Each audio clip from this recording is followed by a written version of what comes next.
Oh, I can't believe it's finally here. I've spent my entire adult life collecting Nintendo DS, 2DS, and 3DS systems, but it's all come to this. Every single thing from the moment I was born has led to me being in front of this handheld right here, right now. Time to finally see the AYN Thor. Oh, what the f?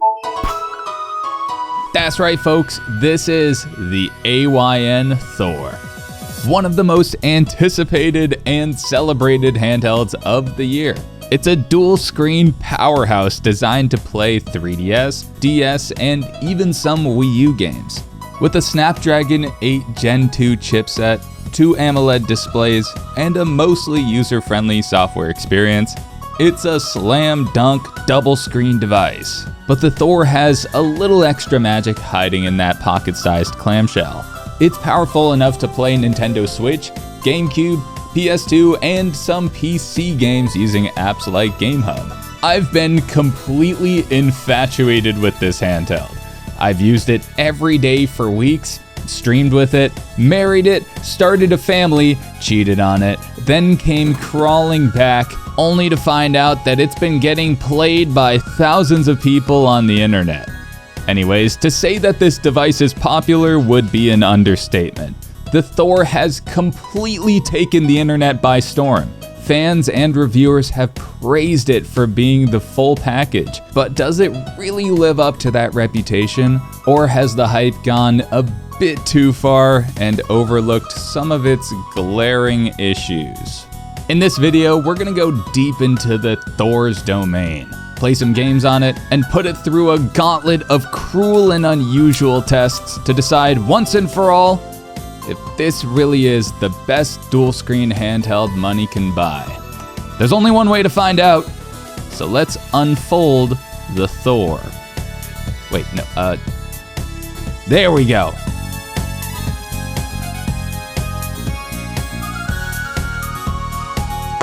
So here is the box that the AYN Thor comes in. On the front, we have a picture of the black model, and on top we have the models and colors. This comes in 4 models. The light model with the Snapdragon 865, the same one as the Retroid Pocket 5 and Pocket Flip 2. The other 3 models have the Snapdragon 8 Gen 2 chipset, which is significantly more powerful, and I'd highly recommend paying a little bit more to get that extra performance. In this review, we're going to take a look at the Pro model with 12 gigs of RAM and 256 gigs of internal storage. I was torn between the Pro and the Max model, but I'd recommend picking up the Max if you do plan on getting a 1TB SD card, because that 1TB of internal storage just saves you the cost. Then we have 4 color options: black, rainbow, clear purple, and white, the one that I got. Now let's get our grubby little mitts inside of this thing.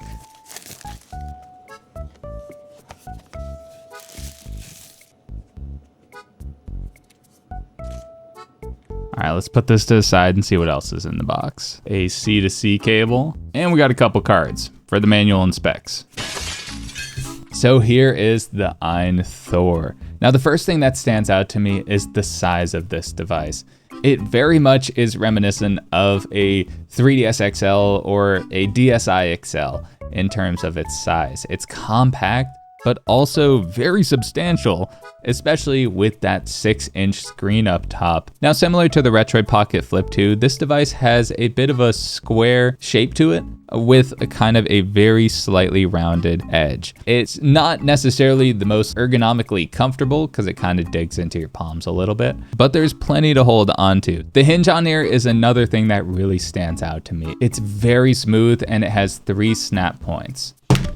The first 2 hinge points on the Thor are noticeably different than any 3DS handheld. They're a bit more narrow in the angle, which means you'll have to tilt your wrist back or push the screen all the way back. All of the hinge points feel just a little bit unnatural. So if you're coming from something like a 3DS or a DS and expecting the same feeling in this hinge, you're not gonna find that here. The weight distribution of the Thor is actually very well balanced. It rests mostly in that center area, and the device itself isn't too heavy or too light. It feels dense and sturdy without causing fatigue in longer gaming sessions. The Thor's clocking in a little over 371 grams. over 160 grams heavier than a DSi, 131 grams heavier than an original 3DS, and over 100 grams heavier than a 2DS LL Creeper Edition. But enough beating around the bush, I want to see some numbers. What is the size? Well, luckily, AYN website says that it's 150 millimeters wide, 94 millimeters tall, and 25.6 millimeters thick. But if you know me, you know I don't trust millimeters. I'm gonna need to clock it on a ruler. It's a little under 6 inches wide, and about 3 3/4 tall, about 1 inch thick at the base, and 1 1/4 inch thick at the shoulder. But if you know me, you know I don't trust numbers, so let's compare the size of this thing to some other handhelds that you might be more familiar with. Starting off with a hazard, the Nintendo 2DS LL Creeper Edition. The Thor is taller than the 2DS by around the size of the shoulders. But surprisingly, the 2DS is wider than the Thor. It's a lot slimmer as well. Here's how it compares to an original 3DS, Ambassador Edition. The Thor is about 25% taller than the 3DS, only 15% wider, and considerably less pocketable than the 3DS. And here's how they look in Snackovision. Here's how the Thor stacks up to a Retroid Pocket 5, or Pocket G2, depending on who you ask. The Pocket 5 is around 30% wider than the Thor, and when it's open, the Thor looks like it could eat the Pocket 5 for lunch. Now, I don't have a Retroid Pocket Flip 2 anymore, but here's how it would look, using movie magic. Pow! Ka-chow! Bow! Here's how the Thor compares to a Nintendo Switch Lite. It can fit right between the controls, but also it's pretty thick. Here's how it compares to a shell-swapped Xbox Series controller. Very similar in width. iPhone 13 Pro for scale. Portrait mode gives you a better stack up. Speaking of stack, here's how they look stacked. And on the side. AirPod Pro 2's check, it's about 2.5 times taller than the AirPods. And I know I'm gonna hear it in the comments, so just get a Steam Deck, bro. Now let's take a look at the controls. On the backside here, we have a set of 2 shoulder buttons and analog triggers.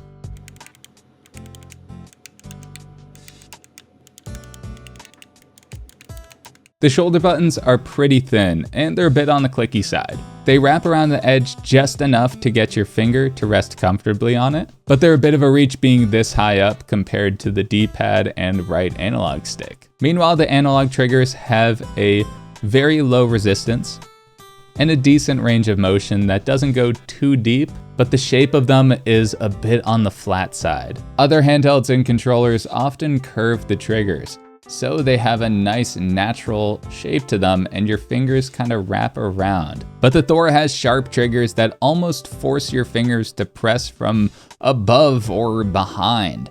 It's a bit of a weird sensation. It's very similar to the Retroid Pocket Flip 2. They have pretty much identical trigger designs. I've just never found a position that feels comfortable using these while actually gaming. They always just kind of dig into my fingers a little bit. Even equipping the tactical grip doesn't really do a whole lot. It kind of helps, but you're really putting a band-aid on a broken arm. It's not gonna solve the actual problem. It's just gonna move your hands into a slightly different position. Now this grip does alleviate that sharp bottom corner there by giving it some big ol' humps, and it sets your hands at more of a 30-degree angle instead of kind of being cramped in there. Now let's take a look at these face buttons.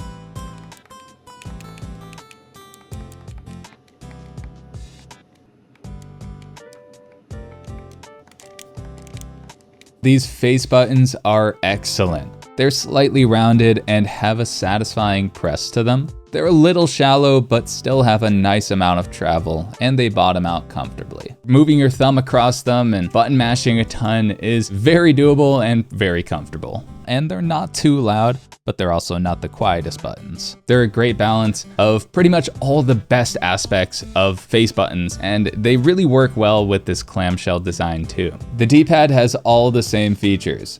It's shallow, bottoms out comfortably, and has a satisfying press.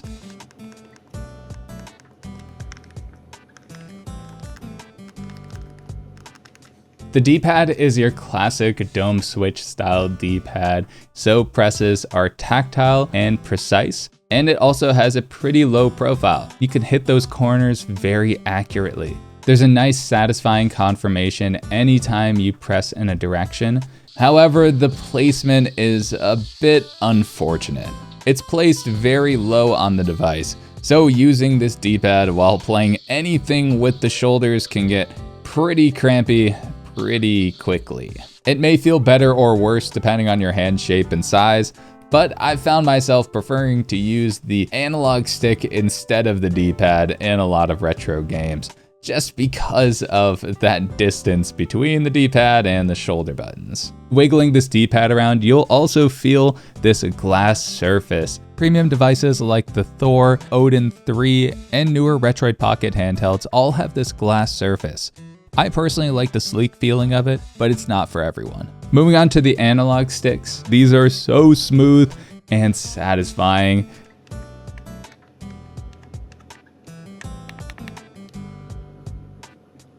They have a nice subtle ribbed texture for our pleasure on the outsides that keeps your thumb from slipping and sliding around. It has just enough friction and grip to keep your thumb in place without being abrasive. They also have a subtle divot outwards. It's not entirely Switch 1 Joy-Con style, but it's not concave either. They're also a good size that doesn't feel too small, like the Retroid Pocket 5 or even the Odin 2 Portal. But these sticks not only feel good, they look good too, with RGB rings around them. Usually I'm not much of an RGB gamer, but with the AMOLED display in the bottom center, these ambient lights really balance it out and enhance the overall futuristic vibe of the Thor. Now looking at the system buttons, we have a start and select button on the top corners, and at the bottom corners we have home and back buttons. This is your classic Android layout.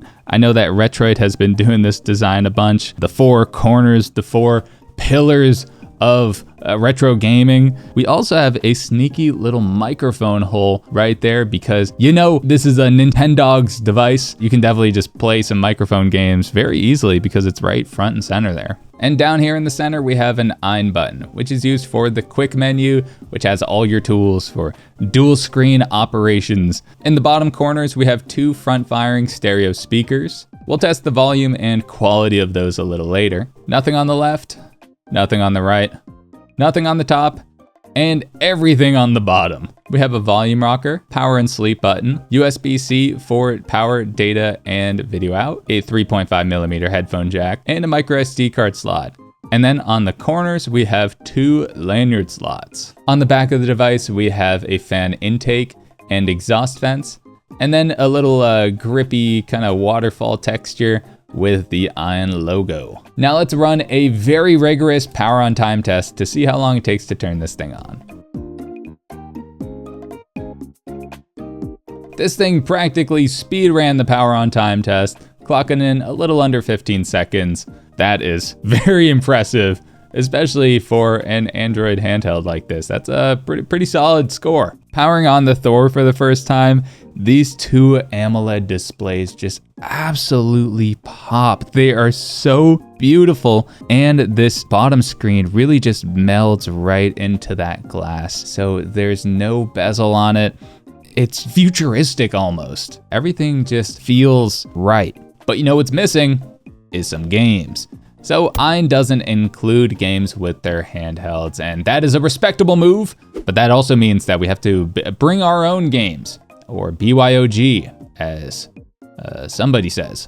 AYN includes two options out of the box for your home launcher. You can either use the default Android home or their Odin launcher, and you can choose which one during the quick setup or in the settings. Pressing the AYN button brings up their control center. Here you can control brightness, sound, performance, controller, and all kind of other settings. And a 120 FPS toggle, which turns the top screen to 120 Hz, and it does something technical with the bottom to make it work, but it's not 120 Hz. so you might get some screen tearing and fast-moving games. And the Thor also has RGB analog sticks, so you get your Roy Big V rainbow gamut that can illuminate those thumbsticks. And you have full control over the color, saturation, and brightness of those light rings. And there's an app called Ambuluma, which matches the color of your RGB to what's on your screen. So if you're playing a game that's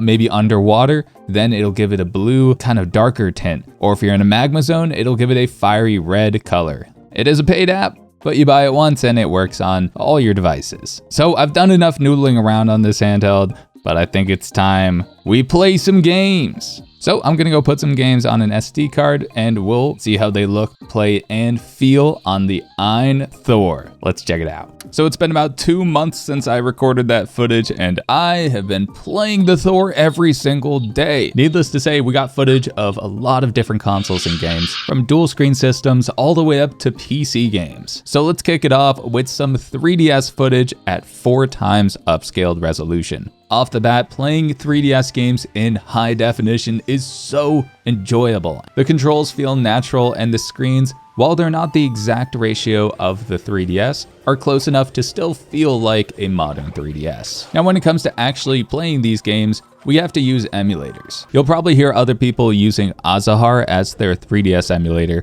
but I've found that Azahar has some shader stutters, where the frame rate sporadically gets very low. This usually happens when you load up a new game or enter a new area in that game. So instead, I've found that Citra MMJ performs much better on the Thor. Performance-heavy games like Kirby Planet Robobot are shockingly smooth in Citra MMJ, and Citra also has cheats built into it, where you can enable 60 FPS on some games, which double the frame rate of the game you're playing. I found it to be really enjoyable in Metroid Samus Returns and Zelda Link Between Worlds. We can even take it a step further and use high-resolution texture packs, like the Ocarina of Time and Majora's Mask 4K texture packs from Henrico. And for me, the final touch to perfecting Ocarina of Time 3D is using the FreeCam mod. It's a free file that you put in the mod folder and it changes everything. This uses the right analog stick as a camera control, so you can play it like a modern game, which is an absolutely transcendent experience. Speaking of free, there's also a free Animal Crossing New Leaf HD texture pack that's floating around, and that one also looks really good. Moving back in time to the dual screen handheld that started it all,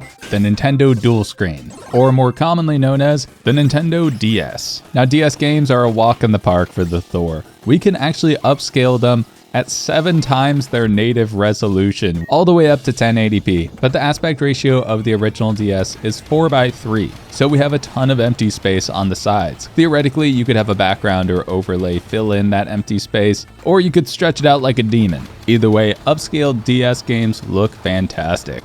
Some games like Zelda Phantom Hourglass might have some graphic issues, so in that case you can change the renderer to software rendering. But this makes the game look a lot fuzzier and sometimes still has its own graphic issues. What's consistent across the board is input latency, specifically when it comes to touchscreen inputs. We'll take a closer look at this in a little bit, but it's not too bad and touchscreen games are still pretty enjoyable. Luckily, controller inputs felt snappy and responsive, so in general, most games were very enjoyable to play.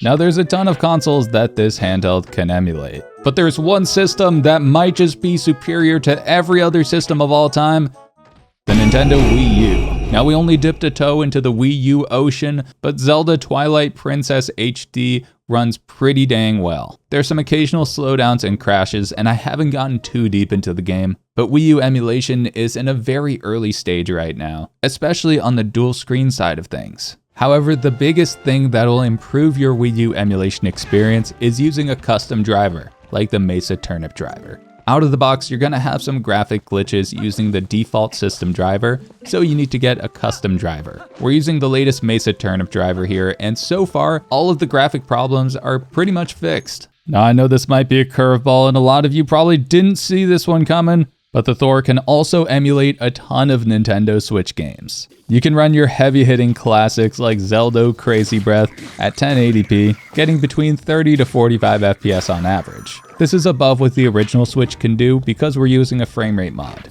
Zelda Crying Kingdom was a bit on the crunchy side, with a lower average frame rate and glitchy shadows. Pretty distracting, and generally made the game something I just didn't really want to play. But something I did want to play was Super Mario Odyssey. Now, Super Mario ran at pretty much 60 FPS locked at 1080p, and it looked amazing on this 6-incher. You know what I'm saying? Wait, no, I meant the 6-inch AMOLED display. It looked so good with rich contrast and saturation. This is a great way to play Super Mario. And something that surprised me was actually Diablo 2 running at 1080p as well. It's so sick to have Diablo 2 in a clamshell handheld like this and looking as good as it does too. Now, this game requires an offline patch in order to play it, but performance is fantastic. You can have a ton of monsters on screen and the frame rate is still solid. Keep in mind, not every game is going to work with Switch emulation, so I'd recommend checking out emuready.com to see what games are compatible with the AYN Thor or other handhelds with this chipset. And here we have the final boss of handheld performance,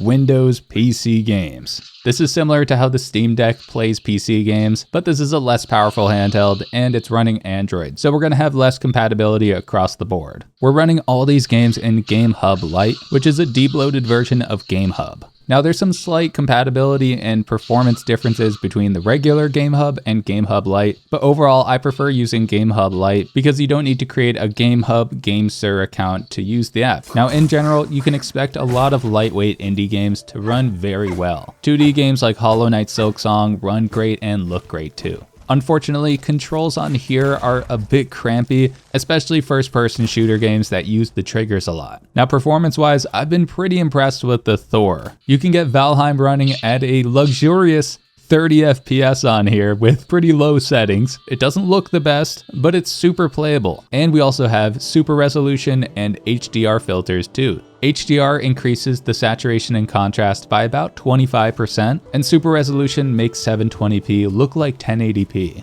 So I often keep both enabled. Here's a game that I've been having a ton of fun playing, and it's BioShock Infinite. I probably put like 10 hours into this game, but again, the ergonomics are not ideal. FPS games like BioShock really benefit from using that external grip because it puts your hands in a better position to use the analog sticks and triggers. Now, we're still in the early days of Windows translation layers on Android, so a lot of games might need tinkering. For general compatibility and settings, I'd recommend again just using EmuReady. They also have an Android app in the Play Store that you can just run on the lower screen while you're setting up games on the top screen. Now let's talk about all of the other systems that you can play on this thing. These are going to be less in-depth because honestly, this handheld can run them much easier and with less tinkering. Gamecube and PS2 games play at 3 times resolution, and you might be able to play some games beyond that too. Nintendo Wii is another system that we can run at 3 times resolution, but remapping controls can be a bit of a pain. Now, I haven't delved into the rabbit hole of PlayStation 3 emulation, but I know that it is possible on this chipset. These are the same internals as all of the Odin 2 handhelds. So if you're interested in PS3 performance but can't find any Thor videos, look up Odin 2 PS3 gameplay. When it comes to Nintendo 64 and your other 3D consoles, this handheld just rips right through that stuff. You can play them on the top screen with widescreen hacks or on the bottom screen in its original ratio. There's a lot of versatility and choice with the Thor on how you want to play your retro games. And finally, all of the other systems like Super Nintendo, NES, Game Boy Color, DMG, Game Boy Advance, Sega Genesis, and maybe even some Atari games are a great experience on this handheld. I've really enjoyed using the Watomsk overlay pack with a CRT Royale shader. This shader has a subtle glow and character to it, but it still maintains the detail. Now, these CRT shaders are a bit demanding, so I'd recommend changing your RetroArch driver to Vulkan. To do that, just go into RetroArch settings and scroll down to driver, and then change your video driver to Vulkan. Save your config and reset. Oh yeah, and this is an Android handheld, so we can run all of our Android games, and they generally perform well and look fantastic. I've been having fun playing Stardew Valley on the top screen with Gunther's library open on the bottom screen, so I can track all my Stardew progress. Now, I think I've yapped about games enough. Let's get back to the review because we've got a lot to talk about. Now, performance on the Thor is very impressive. I've been having a blast playing upscaled 3DS, some Switch, and PC games. And of course, all of my favorite retro classics. The Snapdragon 8 Gen 2 is the gold standard of mid-range processors, in my opinion. It has a ton of custom drivers that pair well with Switch and Wii U emulation. We can play a vast range of consoles and games. The biggest X factor that I've found is the controls. Now, using the analog sticks, D-pad, and face buttons is pretty natural, but holding the device while using the shoulder buttons and triggers can be pretty uncomfortable. There's a sharp edge along the base with rectangular corners that tends to dig into my palms. I've spent just a little time streaming with it for longer sessions, and I've found that the Thor is best paired with less intense games where you can afford to have a looser and more comfortable grip. This isn't a device that you can white knuckle grip like a traditional controller, or even the original 3DS. The controls on here are just a bit too crampy and spread out for that kind of gaming. In general, the controls on the Thor are snappy and precise. In native Android games, there's little to no perceivable input lag, from what I've personally experienced. However, DS and 3DS emulators are a different story. 3DS emulation that uses hardware controls like the analog sticks and buttons seems to have very minimal input latency, and I found it to be generally enjoyable. When it comes to touchscreen inputs, those have more noticeable delay. It's not a problem for games that use the bottom screen as a menu, but for titles that require precision and snappy inputs, or rhythm titles, those are a very compromised experience. You can really see that lag with Phantom Hourglass. Notice how the fairy's trying to catch up with my stylus?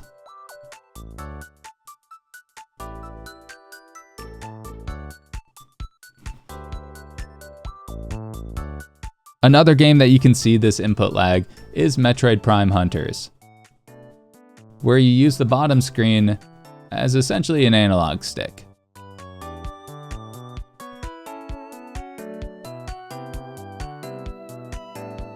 But gyro aiming has the worst delay of all, feeling almost entirely separate from your actual movements at times. To alleviate some of this input latency, I'd recommend sticking to this 120 FPS mode. Games tend to be more responsive with this enabled. I noticed slightly less touchscreen input delay in DS games using this 120 FPS mode compared to the 60 FPS mode. However, gyro input in 3DS titles was just as slow in both modes, so that one might be cooked with our current emulators. These latencies are mostly limited to emulation, so native Android games should be fine. But if you're interested in the Thor, you're probably going to be emulating some games. So take that touchscreen delay and gyro latency into consideration. Now, the screens on the Thor are absolutely jaw-dropping. The 6-inch 120Hz AMOLED panel on top feels enormous. It's fantastic for modern games, retro titles with widescreen support,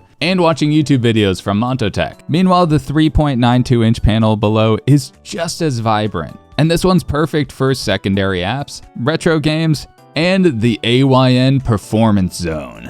And of course, both of them look great in systems like 3DS, DS, and Wii U. Now, because they're both OLED displays, the saturation and contrast is gorgeous. Blacks look pitch black and colors practically pop off the screen. I'd highly recommend using upscaling and HD texture packs to enhance your games, because they'll basically look like remasters on the AYN Thor. Now, with those two screens, multitasking is an absolute joy on here. Earlier today, I was playing Metroid while installing a Win Later game, chipping away at Pokemon Prism during GameHub downloads, and now I'm watching Montotech on YouTube and playing Castlevania Aria of Sorrow Reprise. The feeling of not being trapped by an application that needs to stay open is actually insane, because you can just keep it open on one screen and play your game on the other. On the software side, the approach that AYN takes to multitasking is generally intuitive. Apps run at a system level and open on the screen that you launch it from. You can only use single screen apps on one display. So if you want to launch two web pages, you got to do it in different applications. Unless there's a dual screen web browser.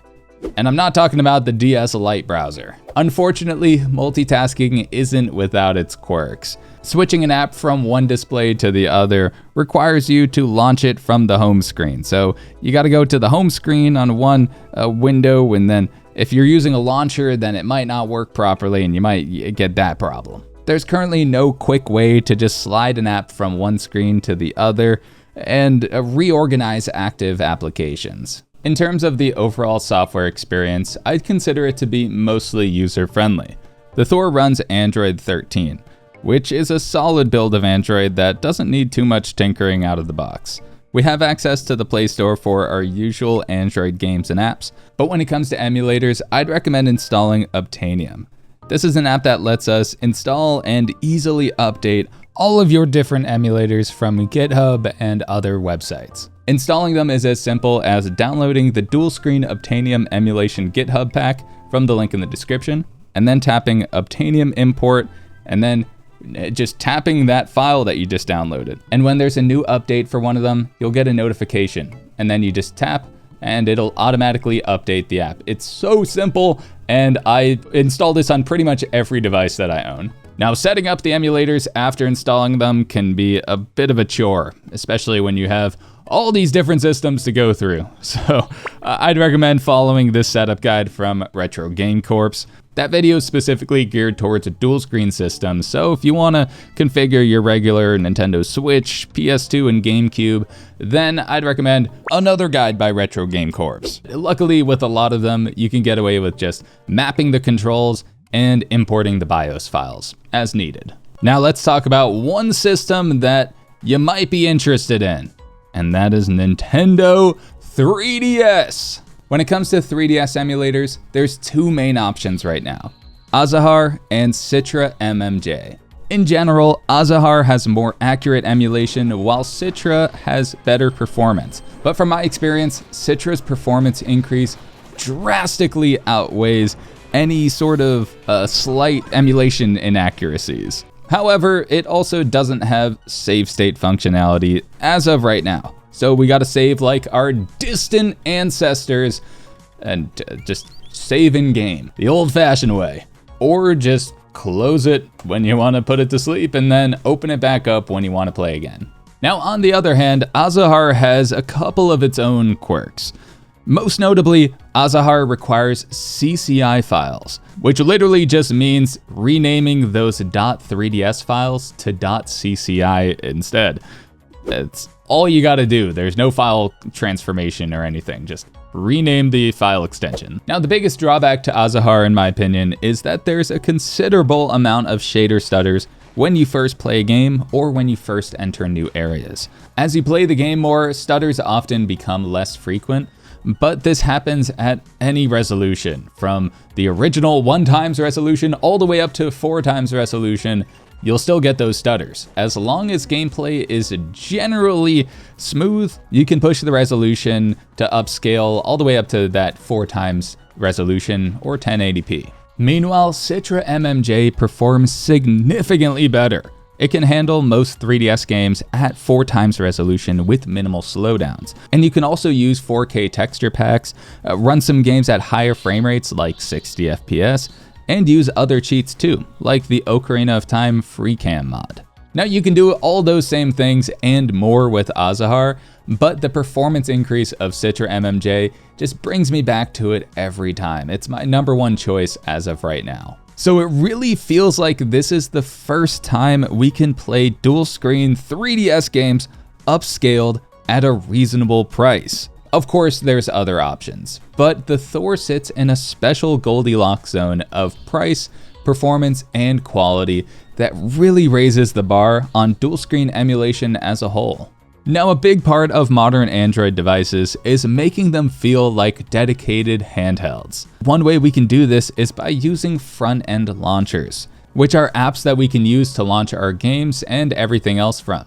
They're essentially replacements for this very stock Android home screen. And you can even set them as your home screen by going to Settings and then search Home App. Default Home App. And once you've downloaded a launcher, it'll pop up here. And if you ever find yourself stuck in a launcher by accident, you can always go back to your settings by tapping the settings in the dropdown. And then just change your home app to Quick Step. That'll bring you back to the original experience. When it comes to these front ends, there's tons of options these days, including ESDE, Daigisho, and Beacon Launcher. But handhelds with 2 screens are a relatively new thing, so a lot of these launchers only utilize one screen, while the other screen is just an app drawer. There's another front end called Isu that's in early development, but it'll be a while before that one's mature enough to live up to any of its video trailer counterparts. But there's one more front end that I haven't mentioned yet, and that's Console Launcher. Console Launcher is a simple and intuitive front end with a minimalist design. The icons are vibrant, all your apps are easily accessible in this app drawer, and then you also have the home menu where you can fully customize the order, and there's native support for dual screen handhelds like the Thor, where your games list is on top and there's extra artwork at the bottom. It's very immersive. But the best part of this launcher is the experience. There's small sound effects, a soft vibration as you navigate your library, and ambient music that all work together to create a lovely console experience. The soundtrack almost made me cry the first time I heard it. Honestly, this is the most beautiful background music of any front-end launcher or game launcher that I've ever heard. But you can also just turn it off if you don't want it. Moving on to battery life, this one is a little interesting. In the worst case scenario, maximum performance, balls to the wall gaming, we're looking at 2 hours and 20 minutes of battery life. This is running Fallout 4 in GameHub Lite in the 120 FPS mode, high performance, sport fan, and max brightness, and also super resolution and HDR. We threw everything at this handheld, and it still came out just below 2.5 hours. Not too bad for a clamshell device. One step down from that would be your average 3DS gaming scenario. In this case, you can expect 5 hours and 45 minutes of total battery life. That's running Majora's Mask 3D at 4 times resolution in Citra MMJ in the 120 FPS mode, with medium performance, smart fan, and 50% brightness. And finally, for your classic retro games, you can expect 11 hours and 15 minutes of playtime. This is running Metroid Zero Mission in 60 FPS mode with standard performance, quiet fan, and 50% brightness. When it comes to charging the device, we have 27 watt fast charging, so it'll recharge from 0 to 100 in about 90 minutes. But if you're planning on gaming while this handheld is charging, you can expect things to get a little spicy. Now, a compact clamshell like the Thor can get pretty hot, especially playing high-demand games like Switch and PC emulation. It tends to get especially spicy in the top right corner, right around this trigger area. And it can happen just casually using it too. I'd recommend sticking to the Smart Fan preset to alleviate this, because the Smart Mode will ramp up and slow down as needed to cool that chipset down. You can also toggle down to Standard Performance Mode, which will limit the CPU and GPU and reduce that temperature just a little bit too. Speaking of fans, the fan noise on my unit has been pretty loud, especially during high performance gaming sessions. It has a high-pitched whine and it sounds a bit crunchy. Nowhere near the horrible grinding that's happening on some other units, but it's still not ideal. I reached out to AYN with my undercover non-YouTuber email, and they told me that the fans are very thin and prone to touching the casing, resulting in that sound. As it turns out, there might just be debris stuck in it as well. Some other Thor owners on Reddit mentioned that there's no filter in the intake, making it susceptible to debris and particles, especially when your roommate is a living particle creator. But that debris causes the very thin fan to sound a bit louder and crunchier. So keep that in mind if you live in a place with a lot of debris, or if you live in a Hadron particle collider, because you don't want no particles in there. So maybe colliding them is a good thing? I got a lot to think about. Now let's talk about the speakers of the Thor. We have 2 small little grills in the bottom left and bottom right corner of this device, and luckily your hands aren't going to be covering that much given the size of this device. However, the actual speakers on here are not very good. They don't get too loud, and the dynamic range in the low end and high end is pretty underwhelming. Most people will be satisfied with the sound quality as a whole, but there's no extra headroom to get louder, and you won't find that deep immersive experience from these speakers. Now let's compare the speakers to another device by AYN, the Odin 2 Mini. The Odin 2 Mini's max volume is astronomically louder than the Thor's max volume. I'm talking a whole 17 decibels louder than the Thor speakers at full volume. So for the first section here, I increased the volume of the Thor by 15 decibels, which is a lot, so we can directly compare the dynamic range and the sound quality to the Odin 2 Mini. After that, we'll take a look at an exclusive volume comparison so we can get an idea for how quiet the Thor speakers are in comparison.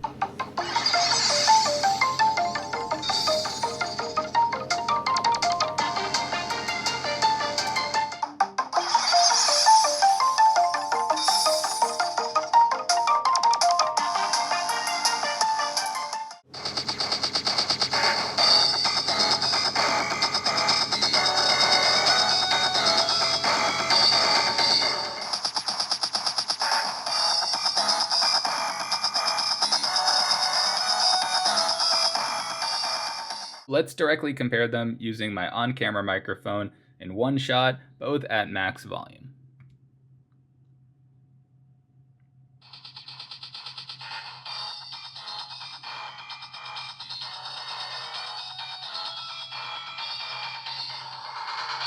And now here is the Odin 2 Mini.